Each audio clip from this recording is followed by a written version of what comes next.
Back to the JPL, defending champions Cavalier moved closer to a playoff place by condemning Spanish Town Police to their third straight loss in Monday's lone encounter played at the Stadium East field.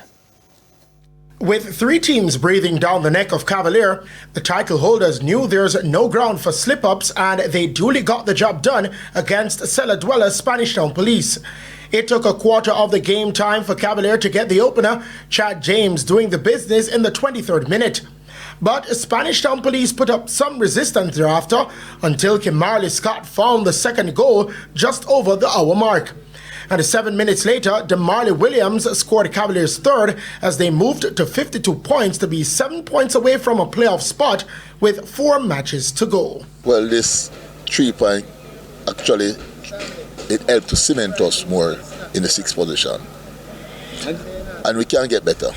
Spanish Town Police are on 26 points and looked almost certain of losing their Premier League status. The belief is always to stay. I think the players know what's at hand and where we are.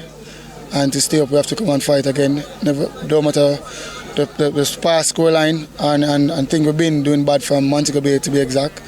Montego Bay 6-0, and after that 9. So we know what we had to do today. We still didn't do it, we fall short again. And we just have to keep working. The league continues on Wednesday with 2 matches. Christopher Scott, TVJ Sports.